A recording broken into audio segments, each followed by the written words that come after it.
Michio Nishigaki encheu-se de orgulho quando seu único filho, Naoya, conseguiu um emprego em uma grande empresa de telecomunicações japonesa assim que concluiu a universidade. Naoya adorava computadores e o novo emprego parecia ser uma ótima oportunidade profissional no competitivo ambiente corporativo japonês. 2 anos depois, porém, a mãe começou a notar problemas. Ele me dizia que estava ocupado, mas que estava bem, relembra Michio. Até que ele veio para casa para comparecer ao velório do avô e não conseguia sair da cama. Ele me dizia: "Me deixe dormir um pouco, mãe, eu não consigo me levantar." "Desculpe, mãe, mas pode me deixar dormir mais um pouco?" acrescenta ela. Mais tarde ela soube por intermédio de colegas que o filho estava trabalhando dia e noite. Em geral ele trabalhava até o horário do último trem, mas se perdesse esse trem acabava dormindo no escritório, conta a mãe. Em casos extremos, trabalhava a noite toda até as 22 horas do dia seguinte, totalizando até 37 horas de trabalho. Naoya morreu aos 27 anos de overdose de medicamentos.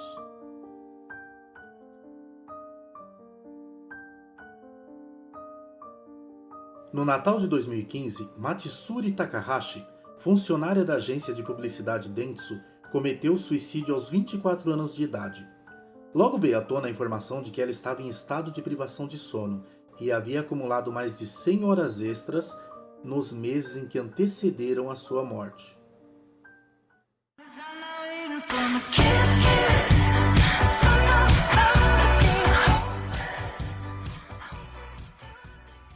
O tema de hoje é Burnout e Karoshi.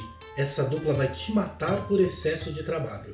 Por que eu comecei com esse tema de tão longe, lá do Japão? É simplesmente porque esse problema com a pandemia espalhou-se pelo planeta. Karoshi é um termo japonês que quer dizer Ka igual a demasiado, Ro igual a trabalho, Shi igual a morte. Significa morte por excesso de trabalho, também conhecido como síndrome da morte súbita.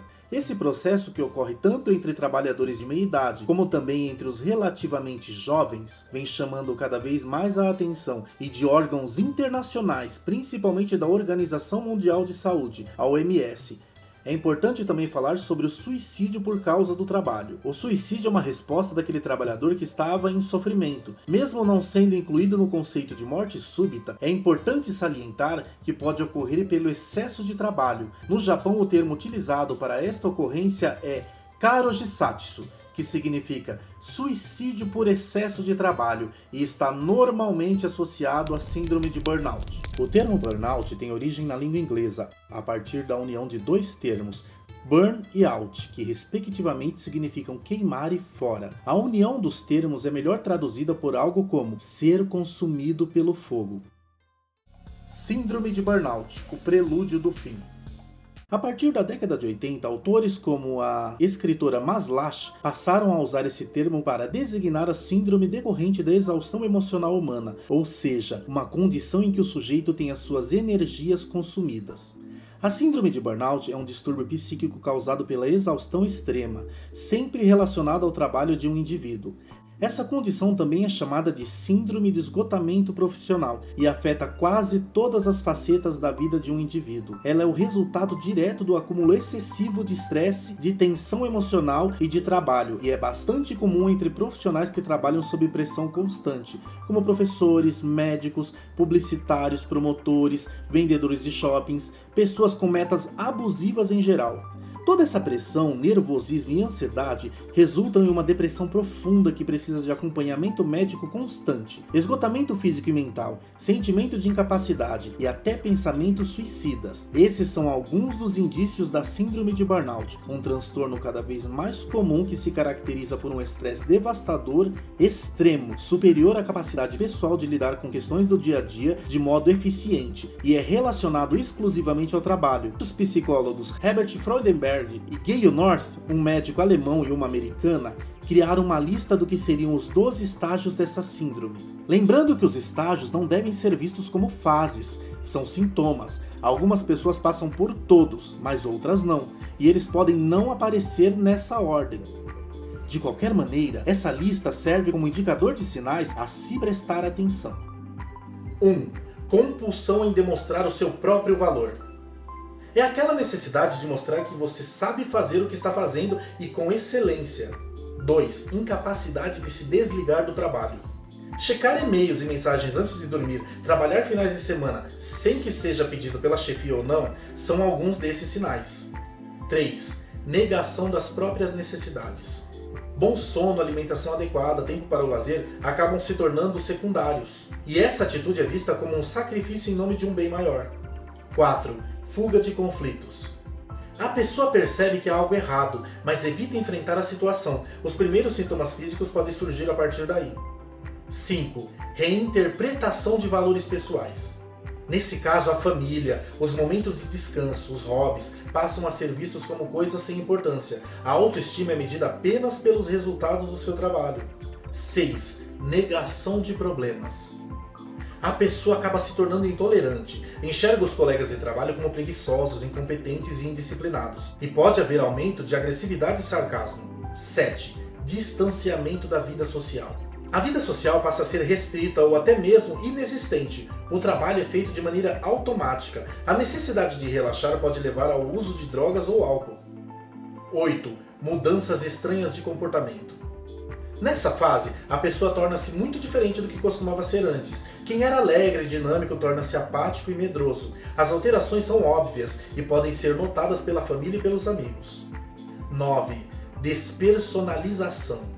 A partir daí, não é possível mais enxergar o próprio valor nem necessidades, bem como das pessoas ao seu redor. 10. Vazio interno. Para amenizar o desconforto, muitos recorrem às drogas, álcool ou compulsão por comer ou fazer sexo. 11. Depressão. O futuro parece incerto, a vida perde o sentido. É comum o sentimento de estar perdido, cheio de incertezas e exausto. 12. Síndrome de burnout, ou esgotamento. Há um colapso mental e físico, assim como pensamentos suicidas. Quem chegou até aqui precisa de ajuda médica imediata.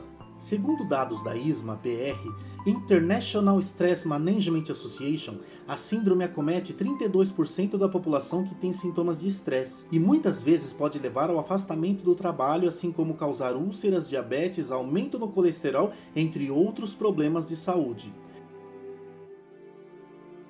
A síndrome de burnout é mais comum em pessoas exigentes, entusiasmadas com o trabalho, sem medo de aceitar novas responsabilidades. No entanto, ela não acontece do dia para a noite. Pode levar anos para a pessoa desenvolver e atingir o pico de estresse. O roteiro é sempre parecido. A pessoa começa um trabalho novo, cheia de ilusões, sonhos e ideias. Gradualmente, no entanto, a realidade vai se mostrando diferente. O trabalhador passa por frustrações, mas vai engolindo. Aos poucos, ele começa a deixar de ter prazer naquilo. Faz as tarefas mecanicamente. Não há ainda queda na sua produção, mas a pessoa não sente mais tanta afinidade com as suas tarefas. O trabalho começa a perder qualidade e o funcionário vai ficando embrutecido, crítico, desligado. Na hora que há esse desligamento, podem começar a aparecer sintomas físicos, como dor de cabeça, na nuca, no estômago, problemas de pele, infecções urinárias porque a imunidade cai.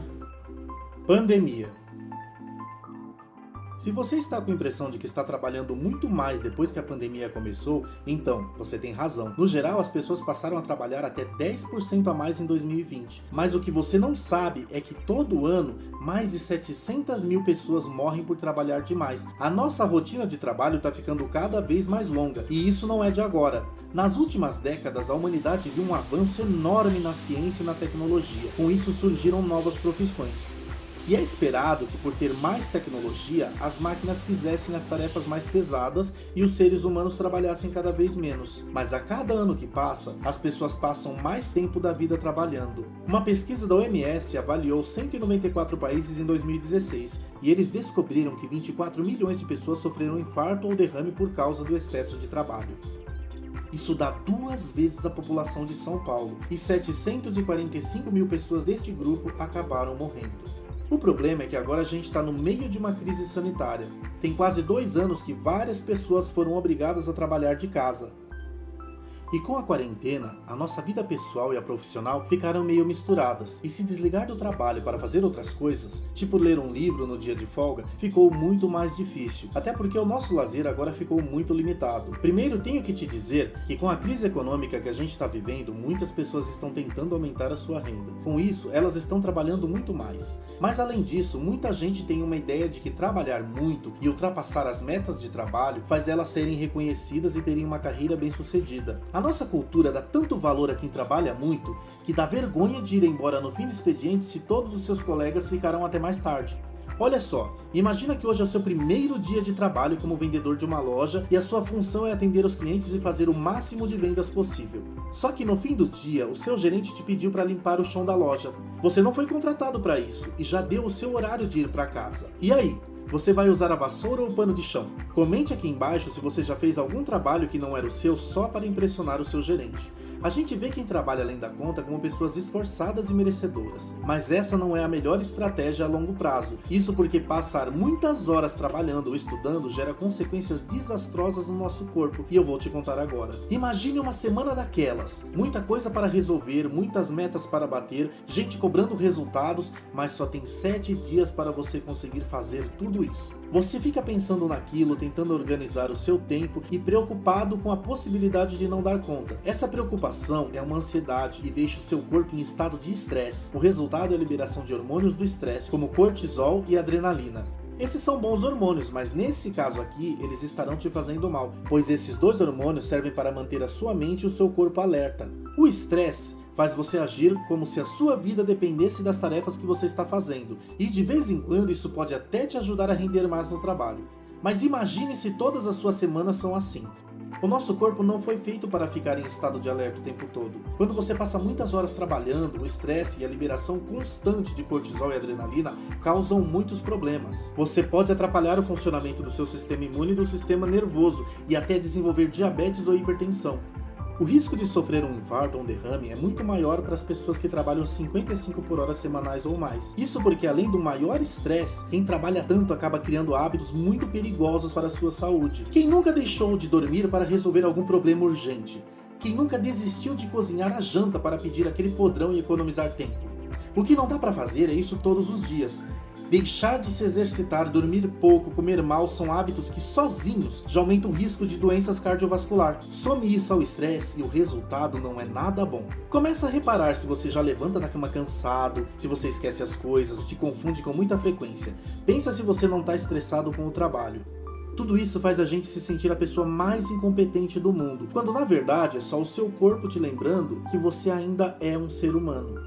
E dependendo do nível de exaustão, você também pode ter sintomas físicos, como dor no corpo e intestino preso. Se você se identificou com alguma coisa que eu relatei, talvez seja melhor você trabalhar menos e cuidar mais da sua saúde. Agora, se por alguma razão você é um trabalhador essencial ou precisa trabalhar mais para cumprir uma meta porque você está precisando de grana, preste atenção se você não está estressado. A sua saúde sempre tem que estar em primeiro lugar. Crônica. Eu estou me matando de tanto trabalhar. Há 30 anos, o fim do expediente era o fim do expediente. No fim do expediente hoje, eu levo o pequeno escritório chamado celular para minha casa, onde eu sou alcançável pelo meu chefe. O meu celular vai comigo para a cama, onde o chefe está do meu lado na cama, podendo me mandar mensagens tipo: amanhã faremos reunião a tal horas, e eu já interrompo o meu descanso em ok, né? Ou seja, a todo momento eu tenho que aumentar as horas de trabalho, e esse aumento está exponencial nos últimos anos. Com isso, a falta de foco, um cansaço, um esvaziamento sentido, tornando o trabalho hoje menos penoso fisicamente e muito mais penoso mentalmente. No passado, os trabalhos eram mais penosos fisicamente, e significava que havia menos estresse, porque hormônios e todos os estimulantes se perdiam na atividade física. O trabalho hoje é muito estressante mentalmente e multiplica as doenças mentais no século XXI.